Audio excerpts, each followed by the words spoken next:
right here. Paradox Diaries 21.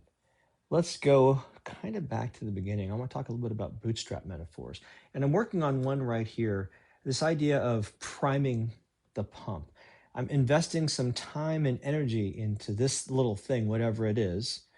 It's a gyroscope in this case. And hopefully by doing that, I can get a sort of little system to exist for a little bit. So I'm going to do that. So here we go. This is sort of a metaphor for us. Something creates us. And so I'm going to bootstrap this into a temporary state of existence. Here it is. And we'll let that go for a bit. So tonight, I noticed that my lower back was a touch sore. So I'm going to hammer my lower back. And what I mean by hammering it is I'm going to do two different poses. Both are asymmetrical, which means there's a right side and a left side. And I'm going to basically go from here all the way down to round about here, and I'll get some other stuff along the way, just two poses. But before I do that, I'm going to start with shaking. So let's go ahead and get into shaking for a bit. Feet parallel, knees bent. So my last night HRV, I started at 60, dropped to 59 after practice, and then I woke up at 60 again. Now today, my starting HRV is 20. And so I suspect it'll probably be 35-ish to 56-ish. That's been the range when I start there. And what that just means is I'm definitely going from whatever is going on, I'm going to a parasympathetic dominance mode. But I want to talk about bootstrap metaphors. And the reason is, what I'm doing throughout this entire series, I'm going to scratch that. I went down a track I don't want to. I'm going to hit the reset button on that. Sometimes you fail. And let's go back to the original point. Until you make a mistake and you're aware of it, you didn't even know you were aware. So that's the I don't know to I don't know state. And I had an example about a couple of nights ago where I didn't realize I had this thing going on with my knee. And then after I spent a little time analyzing, I kind of figured out what was going on. And so I went from I didn't know to, oh, I don't know what that is, but there's something, to, I need to keep my foot up and down. I don't want to do any kind of a lateral rotation when I've got my leg deeply stretched in a front split. That's a very specific thing, but that's where that little path took me. But the notion of failure is you have to put some energy in before you can get going. Now, I did that down there. That was the gyroscope. Let's see, is it still actually going? Yep, I just slowed it down a touch. It's still going a little bit, so it's still got a little life left in it. I guess it's on life support, and at some point, someone's going to have to pull the plug, because as with it, we all die. So since we're here now, let's not worry about that. Let's worry about what we can do to improve our health and well-being. And that's what this is, shaking. Now, this is my thing. The important thing isn't what my thing is. The important thing is find the thing that is your thing and then do that thing as much as you can. And I know I'm being specifically vague, but that's really the case. Just keep searching until you find something that resonates with you. You're going to find something that just works for whatever's going on with you. And if you can, follow it. Now, if it happens to be something that maybe is asymmetrical, like let's say you love pickleball, whatever, let's say you love racquetball, then take into consideration that such asymmetrical sports, if you enjoy them, play them, but just compensate by doing deep flexibility work. So if you find yourself tighter on one side than the other because you do something asymmetrical, when you stretch that side a little bit longer, like 2 minutes and 3 minutes, or 3 minutes and 4 minutes, maybe a minute longer. You always want to stretch both sides because it's hard to get to balance through an complete imbalance. So don't just stretch one side to try to catch up. Instead, stretch both sides long enough. All right, now. I'm still having the problem with my heel. So what I did today was I tried not sitting on my bicycle desk. And as a result, I think that's why I've got the lower back thing going on. And so now I'm going to do the deep flexibility stuff. But I'm sorry, that's a digression. Back to the whole bridge metaphors. So what we've done here, I've bootstrapped the system.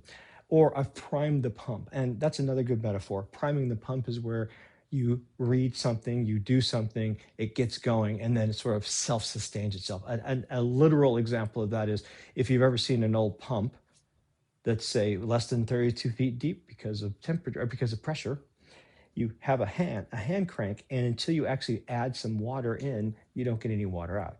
It's called priming the pump.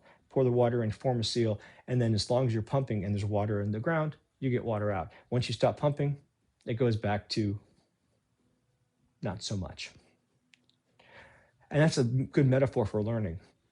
Right? You have to admit that you don't know something or become aware that you don't know something. And so arguably, the first act of any kind of learning is the awareness that you failed to be aware, right? So your first awareness is failure.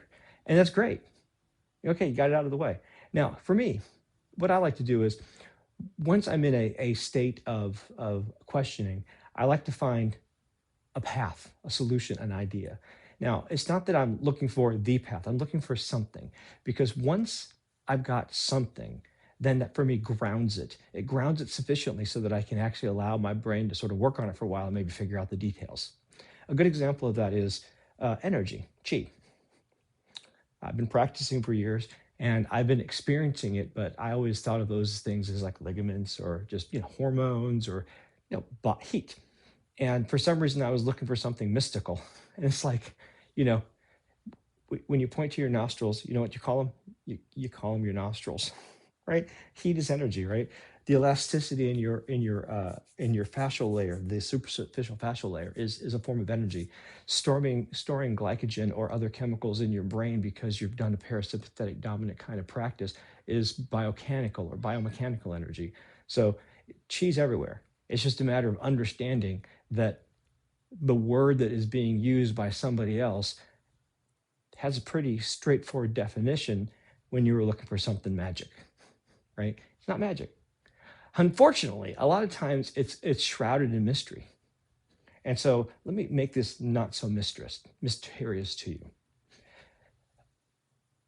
Historically, we did not live 9-to-5 jobs. I'm not stating anything too crazy, but for the most part, we did not have this constant stimulation. Our bodies have not had time to adapt to the level of stimulation. So most people are doing yang stuff or high energy sympathetic stuff all day long, and it's keeping them in focus mode, in reduced blood flow to the brain mode, et cetera, et cetera. That's a physiological response to continued stress. And it's not even necessarily high stress, though it is. It's just any kind of stress. And the problem is once you get to a certain baseline and you stay there for a while, your body starts to shift. Those are chemical shifts in the near term, epigenetic shifts, long term, et cetera, et cetera. And so the problem is the more you do it, the more it happens, the more it happens, the more you do it. And it's a vicious cycle. So contrary to popular belief, the body does not do what's right for it necessarily. The body's going to do whatever it's been taught to do. You need to sort of spend some time working with your body to train it, and it needs to train you. It's a bi-directional relationship, sort of like, when you're working with your dog, both parties are being trained all the time. Same thing with you and your brain, your explicit and your implicit brain. You can learn how your body works. Like, here's an example for me. I know that I can easily game myself. So I got this program, I got the Muse headband to practice meditation. And I'd practiced meditation before, but I went through the Muse program, and I recommend them. They're great. I don't use them anymore, but when I used them, I used their system. I just used their basic software, and they had badges and metrics. And what they did was they made it such that you could get daily badges just about pretty much almost every day. But also then there were longer hauls. And essentially, if you wanted to max out the levels, 24 levels, it took about, I want to say, was it 6 weeks? It was long enough to form a habit. And then, from there, 2 years straight. And whatever, it doesn't matter. The point is, I can game myself. So I can set a metric. And the problem is sometimes I let that metric go too far. And that's Goodwin's law, I think, is what that is. And so for an example, for a while, I was doing walking as my primary form of exercise. And once I got to about 130 to 150 miles a month, I started considering not doing Tai Chi so I could walk. And I realized that was insane, just absolutely insane. And that was me way forcing myself to look at the metric rather than thinking about why I'm doing the metric. And the why was I wanted to be healthier. I wanted to lose weight, wanted to have better cardiovascular health, yada, yada. I didn't want to walk 120 miles. I wanted to feel better. And that's the thing to remember. And when the thing that you're doing to feel better, it becomes an obsession, an attachment, that's when it's time to kill you, darling. So like, for example, I used to walk my dogs.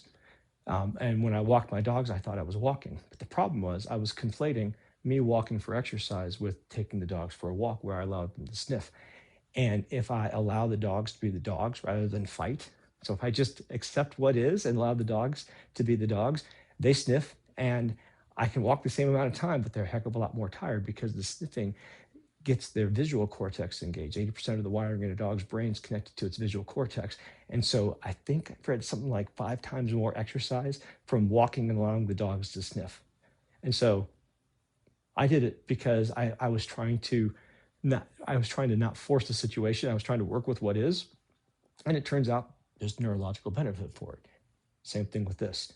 I originally did this because I thought it was just primarily going to be a health benefit, get my blood flow going. And it did, absolutely did. But it also had an effect on my brain similar to sitting meditation, tying that back to the muse thing.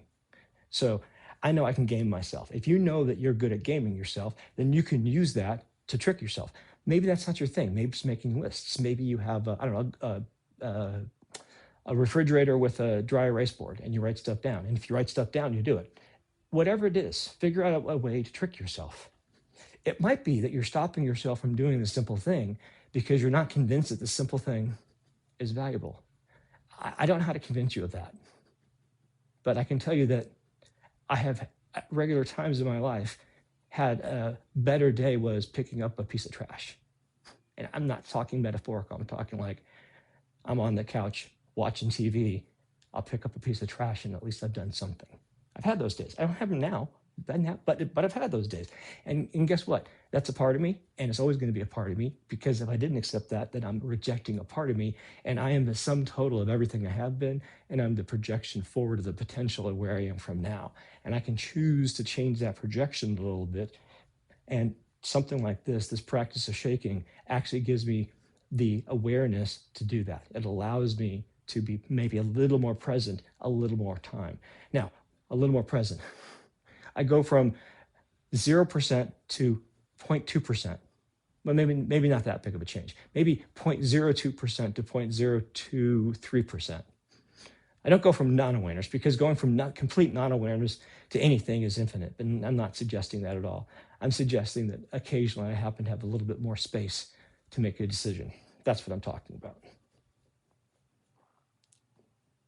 But it doesn't solve any problems. It just gives you more opportunities. Like, for example, if you got a cluttered garage, spaciousness doesn't clean your garage. You still got to clean your garage, right? So this activity will give you the capacity to do more things, but it's not going to do those things for you. And unfortunately, this thing that I'm doing now, I'm not going to do itself. I need to do it, whatever I is, or whoever I am, the watcher, the Atman, or the Ottoman, as I said. I said a few weeks ago, and so hilarious.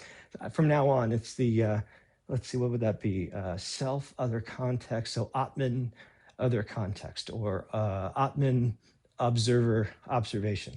I better stop saying that. If I used to jokingly say Socrates because I love the movie Bill and Ted's Excellent Adventure, and I stopped doing that. So I stopped saying Socrates the first time I accidentally said Socrates when I meant to say Socrates. And I was like, okay, well, your body is really good at adjusting to your behavior. Here's the thing, though.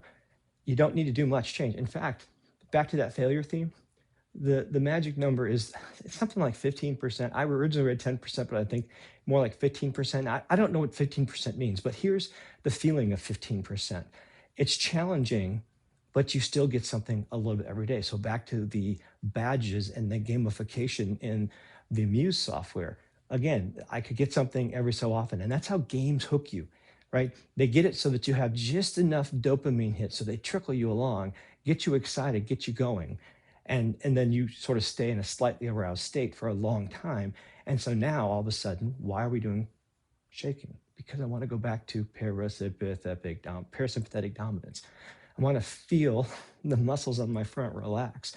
And also along with this, helping me from mental acuity and feeling and getting better sleep, like noticeably much, much better sleep, objectively sleeping for 6 hours straight instead of an hour and a half straight, objectively better sleep.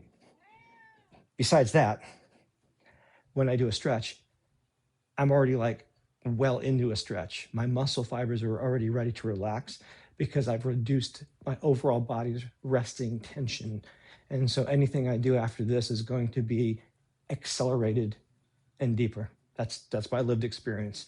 That's why this is my thing. But for example, my Tai Chi Sufi, he prefers green dragon diving for the pearl of wisdom. I've showed that many times. So, whatever your thing is, it doesn't have to be Qigong.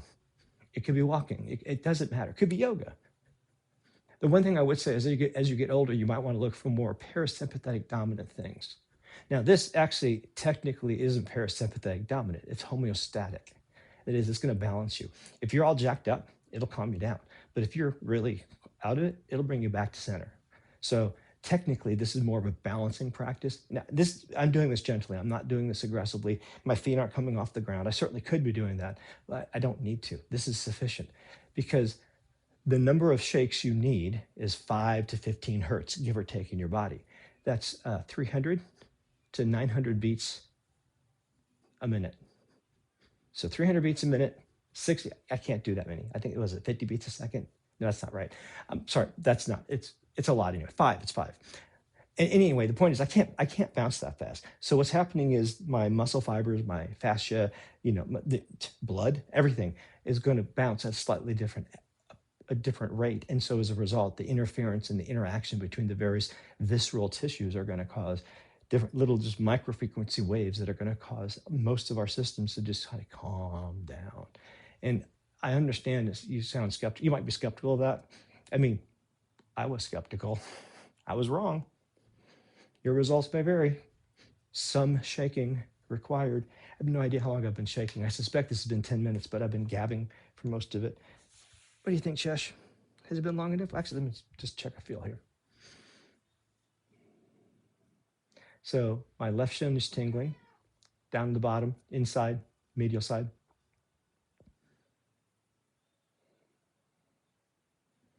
I feel loose-ish, but let's see, I still think I'm breathing up in my solar plexus or my mid-dantian. So I'm going to actually be just a little bit longer here. Let me think about this. Do I want to do some twisting instead or in addition? Let's see, where is that? Yeah, I'll be right back. I'm going to get something.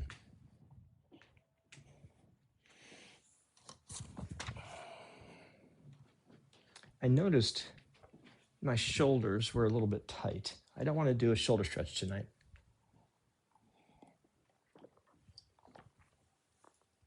What I am going to do instead is I'll work on my rotator cuffs. And I'm going to use this as just a little bit of feedback. This is a teacup Qigong or Phoenix Qigong, but I'm just really trying to get my shoulder through full range of motion.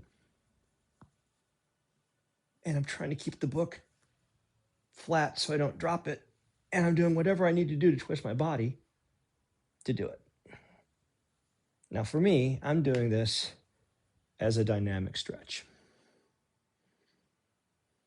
not deep flexibility. And I'll go the other direction.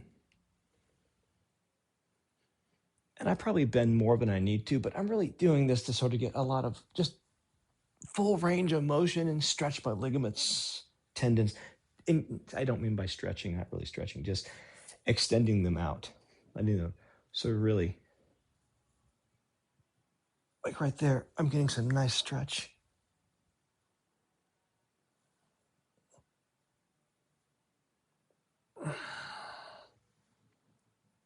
And just that little bit of feedback from the weight of the book is enough to help me push my thumb around to keep the book flat. And also as a result of that, when I end up doing this, I can get my thumb. So that little extra weight makes a huge difference. Did I actually do that? There we go.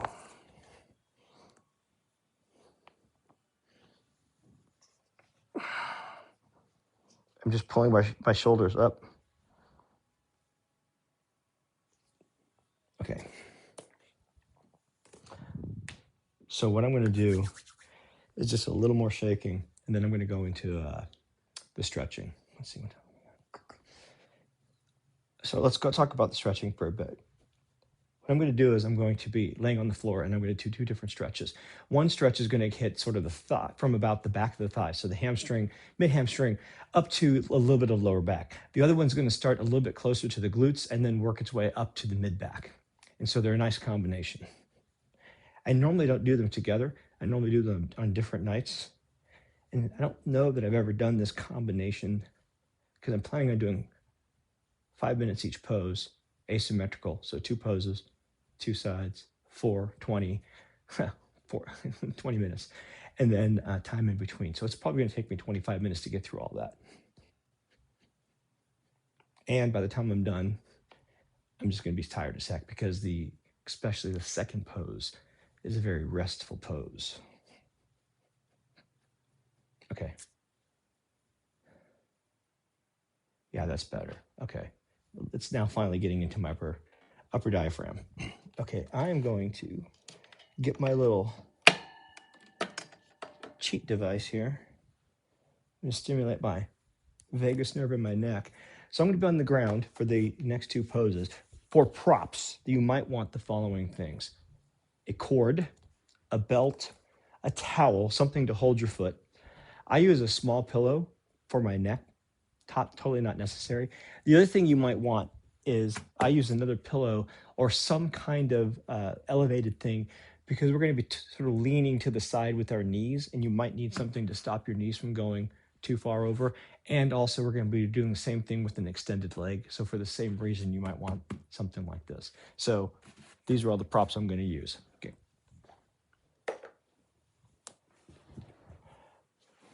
So the first one, I'll do the extended leg. So I'm on the ground.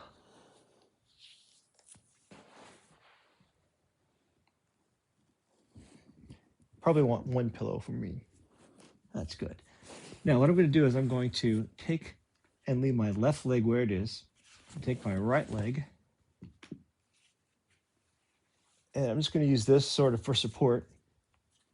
And then take this pillow, pardon me, kitty, over here. And I'm going to stretch like this. So I'm just going to let my leg go down, down, down. And then I'm just going to look straight up, and I'm going to drop my arm out. And if this is too intense, you can do something like this, but this is really nice. I still keep a micro bend in my elbow so I don't actually hyperextend it, but you certainly can hyperextend it a little bit.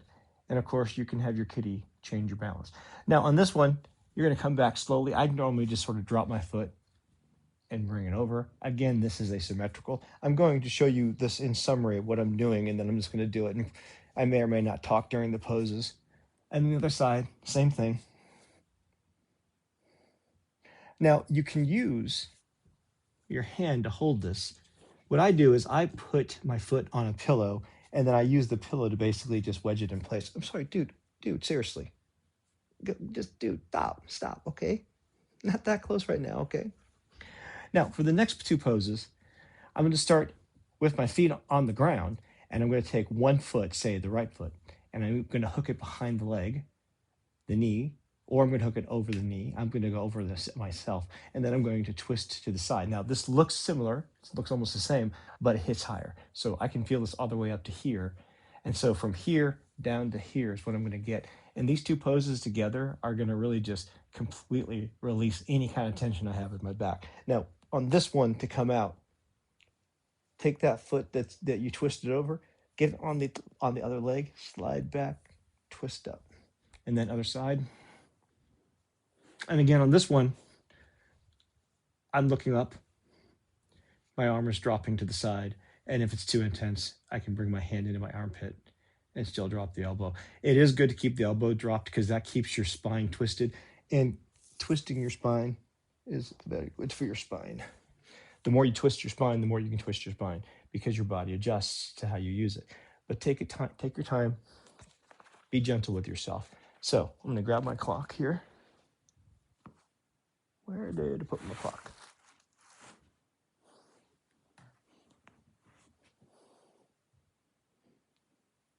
I might just edit this out. I had it.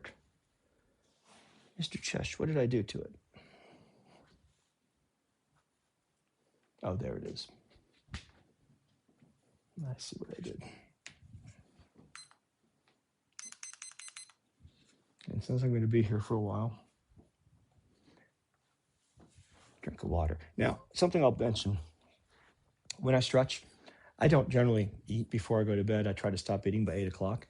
But you can absolutely do this with a full stomach. Obviously, be careful, but this is encouraging rest and digest. So it's perfectly reasonable to do this, perfectly reasonable to drink water.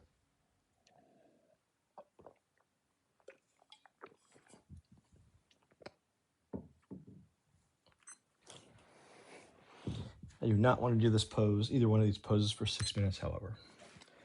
That would be too much. So here we go. Now, first one, I'm lying on my back.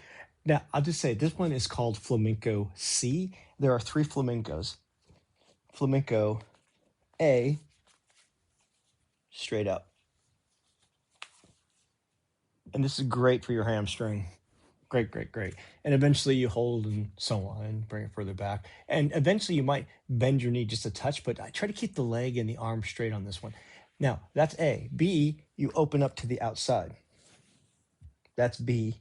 And then C, which is what I'm going to do here, because this hits back here. So A is hitting here. B is hitting here. C is hitting here. And that's what I feel like hitting tonight.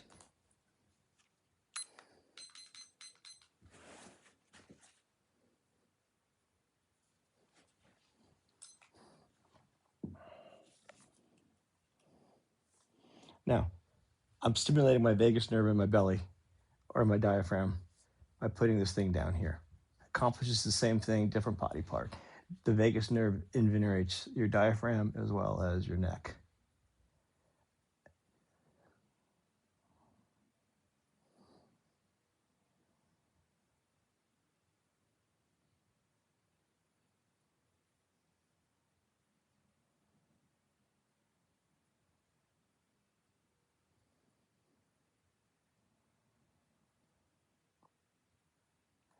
Now, I am sometimes on these 3 poses, all 3 of these flamencos, I'll sometimes be just a touch more,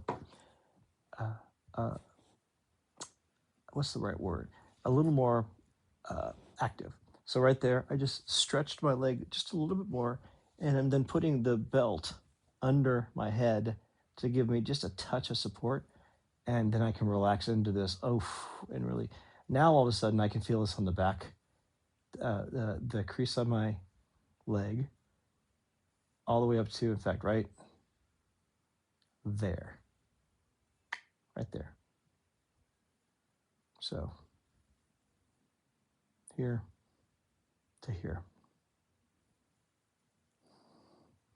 And then when I do this with my arm, it brings it further up. So now I've got my entire torso twisting.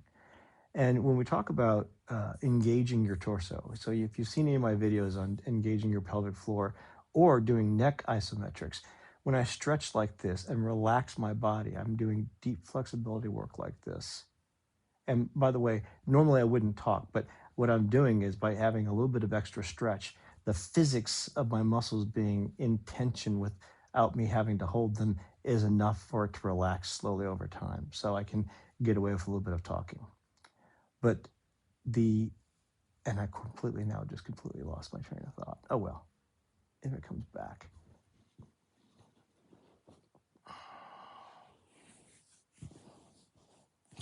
Yes. So when you start to really deeply stretch your body and you start to relieve your resting tension. Okay, Chesh, stop.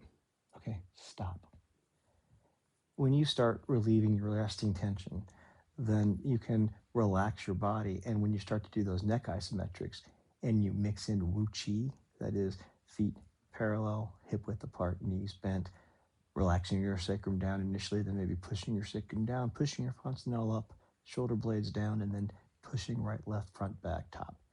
Those neck isometrics with a more relaxed torso really can get you feeling the whole torso engaged. You can get your whole core active. When you do that, you'll feel a lot of heat rising up from your body. And it was that rising heat from my body and sweat on my skin. And when I talked to Rick, my Sufi, he said, yeah, that's Qi. It's like, that's Qi. Yes, that's Qi.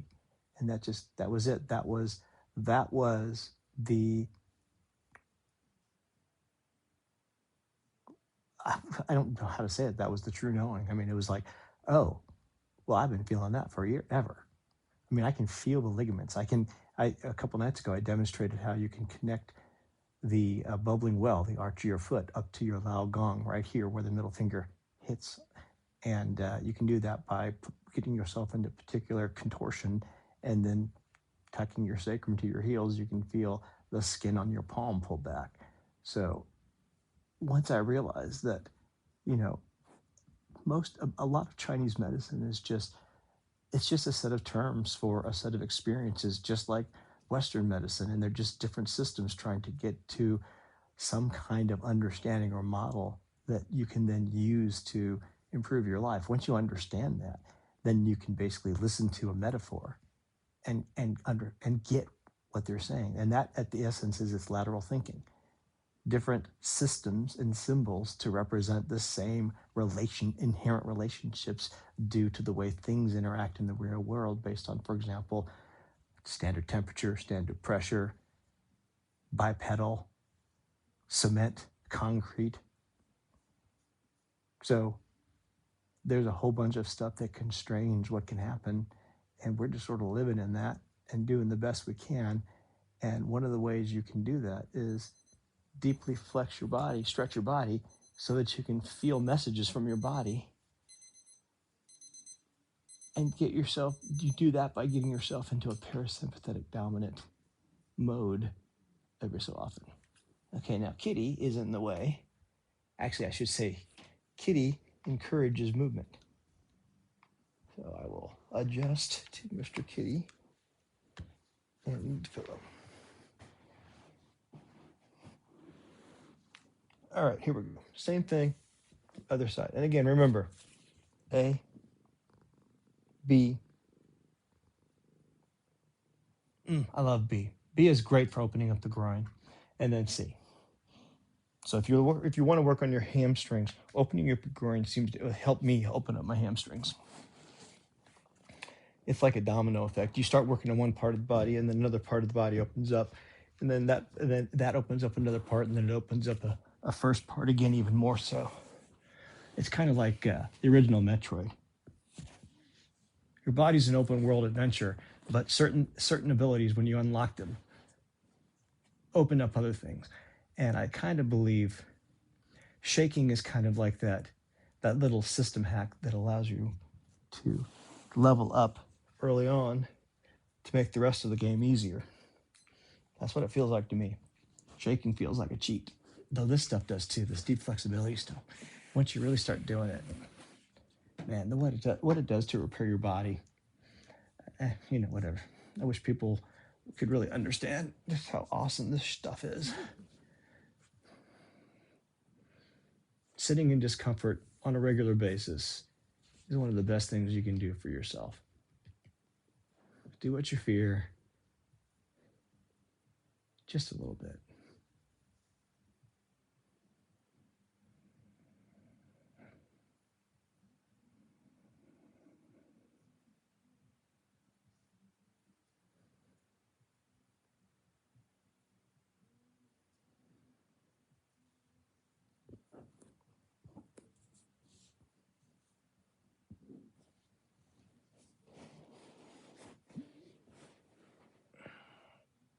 Oof, wow. Okay, so now from here, I'm feeling here, all the way right now to mid-back.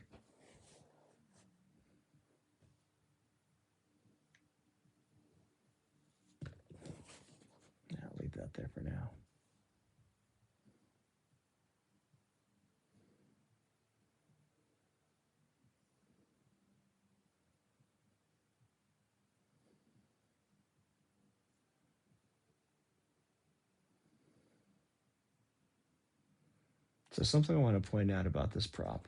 I've had one person in the chats, in my messages, talk about you shouldn't use props. Here's the thing. My intention is to make improvements to an older body. My body's an older body. And so I'm taking an approach that works for me. And the reason I like props is, for example, I can turn the intensity of this pose up here. In fact, I'm just going to do it. I'm going to turn this pose up way a bunch right here. Just going to pull. And then I'm using this prop, and all of a sudden, now notice, I don't have to do anything. My hands are in the air. The way I've got this, there's just enough friction, and I'm getting a really huge stretch here without any effort at all. So now I can just relax into the pose. And then when you can really let your body go and notice my foot doesn't move, chest, stop it. When that happens, you can really relax unless chest is bumping into you. And I had to push him away. He's doing that tonight.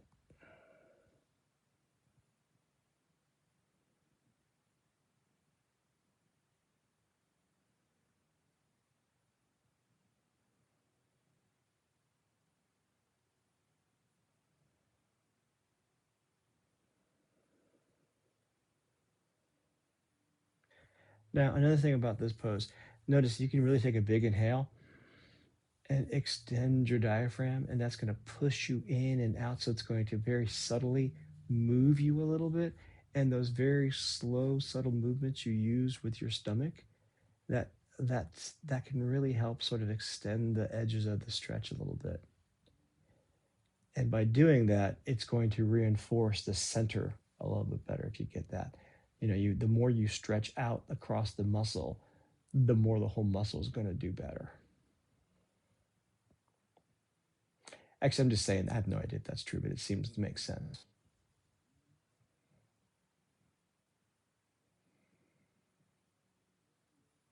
And also, in the end times, if your body were to be consumed, because of all your deep flexibility work, your muscle fibers would probably be really tender and yummy.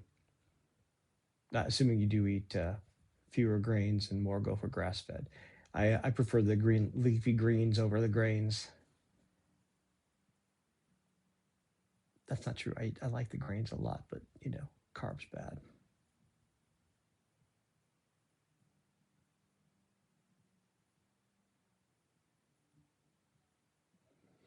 Don't get me wrong, I eat carbs. I eat a lot of stuff that's bad for me. I just try to eat stuff that's good for me as well. So that's my middle way.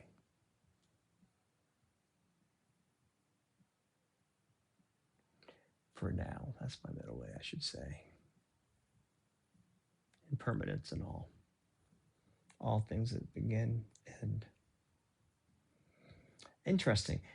I got to think about that for a second. So we talk about impermanence. Anything that has a beginning has an end, but that's not true, because what about emptiness?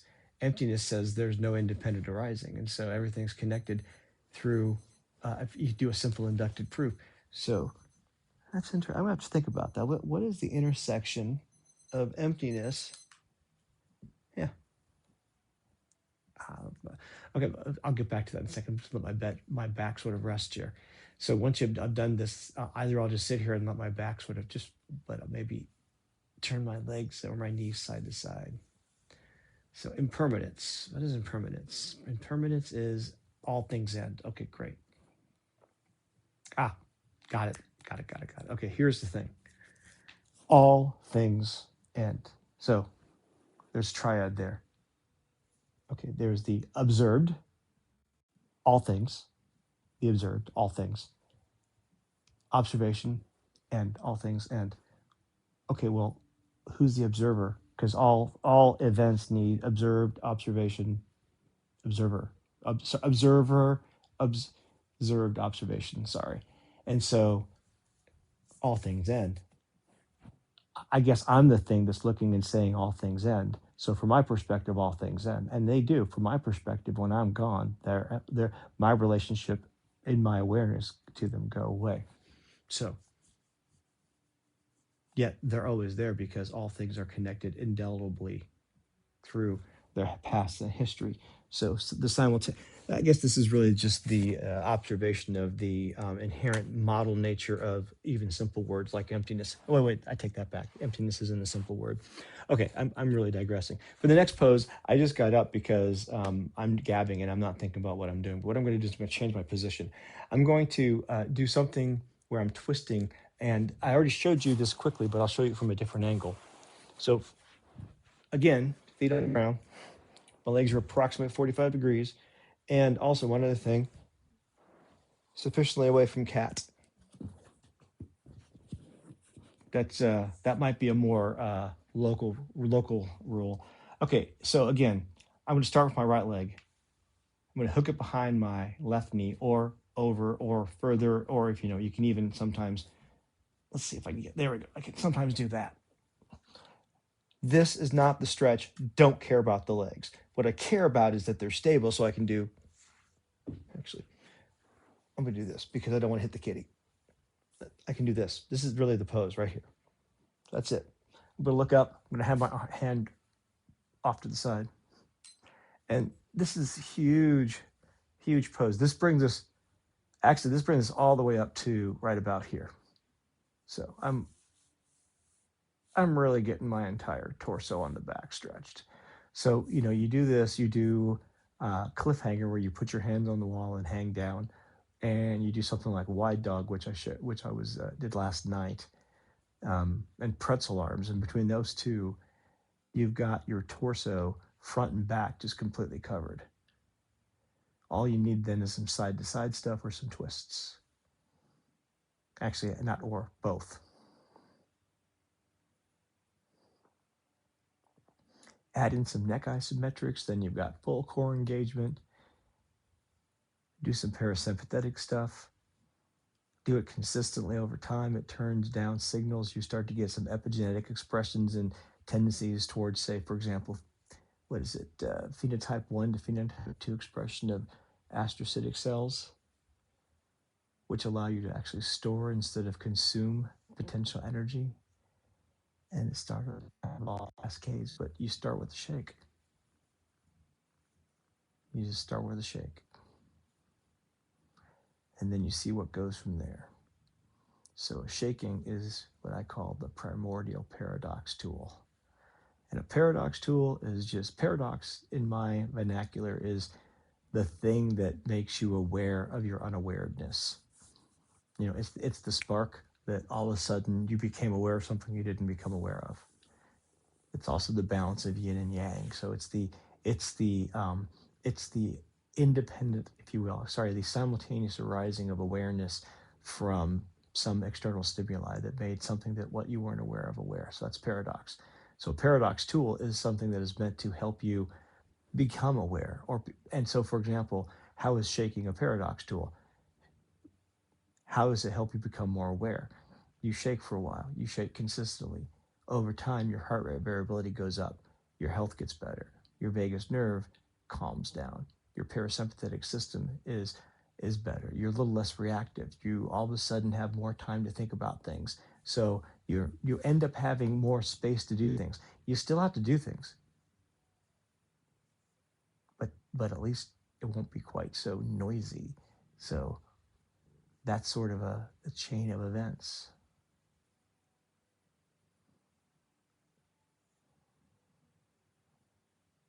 Start with a little shake. You can do it anytime. If you can't do it standing, do it sitting. Do your arms, do your legs, just move. Find some way to move that is as much as you can balanced. And then find something you enjoy doing. Or find something you don't enjoy doing and realize that active movement counts. So for example, housework is exercise. And when studying people, for example, maids, when maids were informed that their regular job was in fact exercise, they tended to consume more calories.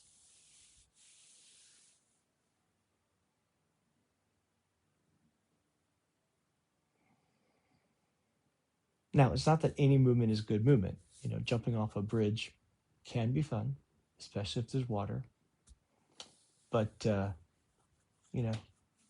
I'm at a time in my life when I like the slow and intense stuff as opposed to the fast and intense stuff, because it just takes too long for the body to heal. Speaking of healing, my thumb, though the original Paradox Diaries started because of a cat bite, and I started doing shaking, my thumb has pretty much healed. Now, if you were to look at it, it doesn't look like I'm going to get a scar, which is kind of disappointing. But there is a certain amount of deadness to the skin. There's actually feeling underneath it, but there's still basically there's a huge callus that grew over. And but my thumb is completely functional, back to normal. Slightly sensitive, maybe if I really try to make it sensitive, but honestly, if I push by the thumb, it would probably be the same way.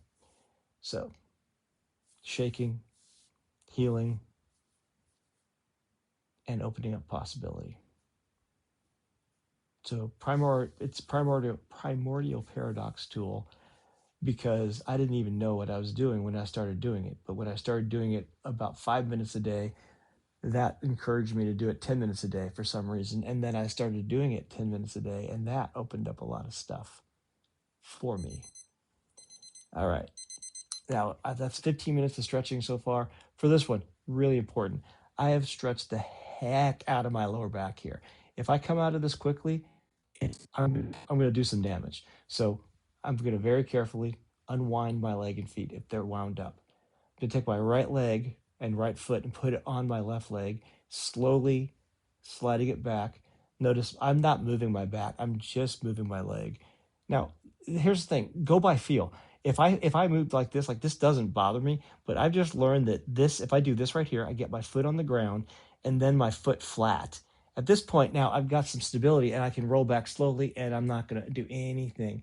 But I have hurt myself coming out of that pose, coming out of it too quickly. Specifically when this guy, actually, I was in it badly. He knocked me out of it, but it was my mistake because I shouldn't have been in the pose in the first place. Another thing I don't talk about very often is, boredom is one problem with doing these long stretches. Ego is the other thing. You're just like, this pain isn't going to bother me. I'm just going to muscle through it. And then you tear your shoulder muscle and stop stretching for 6 months. Actual story. So be careful. Don't hurt yourself. Or maybe hurt yourself just a little bit so you appreciate that you can really hurt yourself. Find your edge. And that's the thing. How do you find an edge? The only way to find an edge is failure. You have to go over the edge.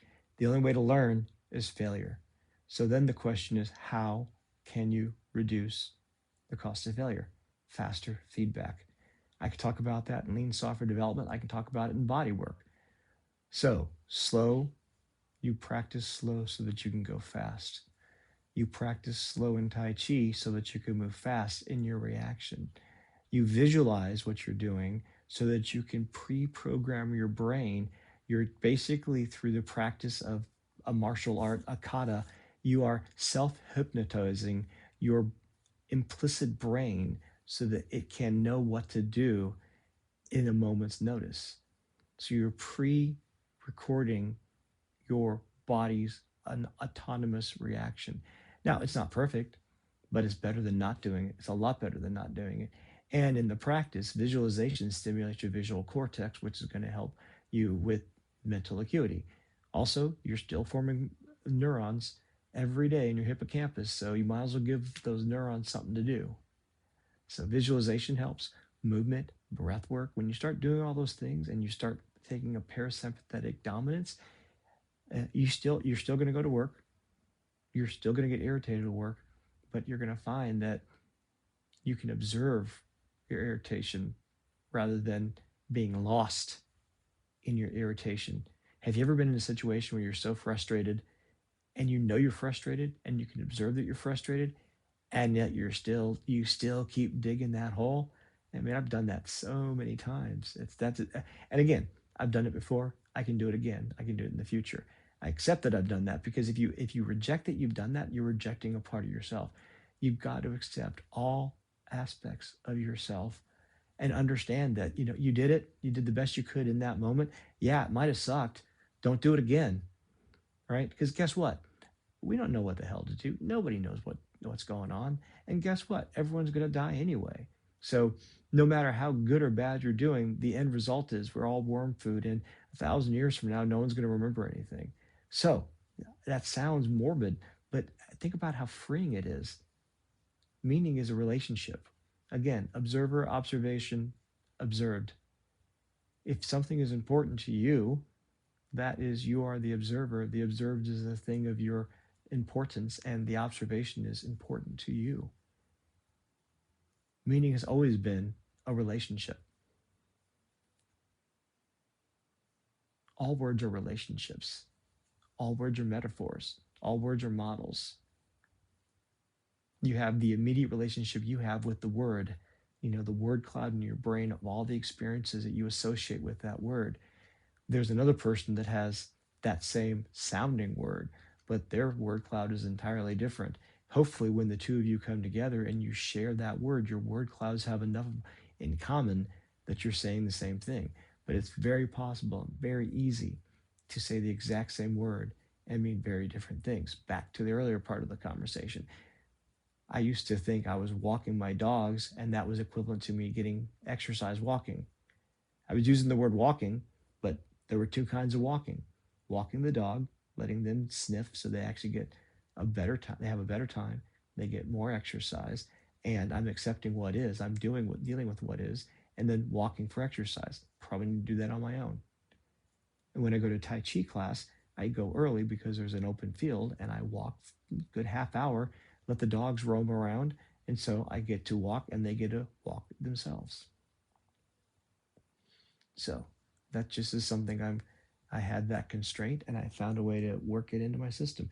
When I used to travel, I used to, at both airports, I used to do Tai Chi or Qigong or sometimes yoga before my flights.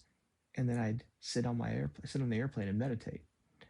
And even though I don't miss travel, I do miss, I was about 4 hours of meditation a week and roughly 2 hours to 3 hours of Qigong and Tai Chi that disappeared when I stopped traveling.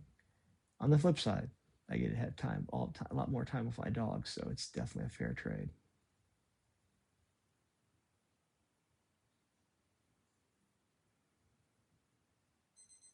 Okay, same thing on this side. Unwind legs. Take my left foot and leg, put it on top of the right, slide it back, foot on the ground. Oh, something I forgot to mention after the first time on this one, if you just sit like this, you're going to notice that the side that you just stretched, so if your right side was the first one you've lifted up, the right side is going to feel just very different. The whole thing just gets completely stretched and obliterated.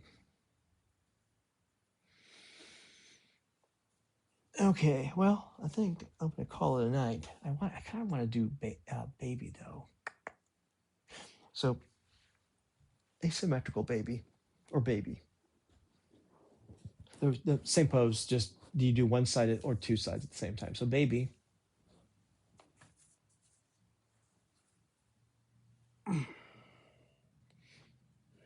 There's baby. And that's really good hamstring. Also, I will get by getting my hip flexors. Probably will get a little bit on the, maybe the adductors. Maybe the abductors almost certainly. So adductors on the inside, abductors on the outside.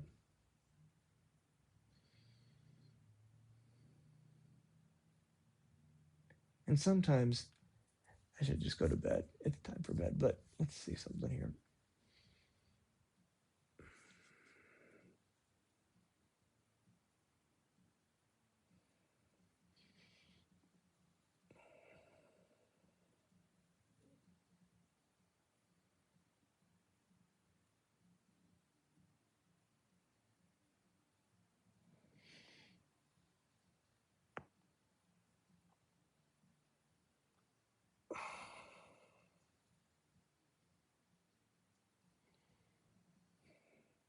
Problem is I can't really hold that for very long, so I can't do that as a stretch, really, or deep flexibility.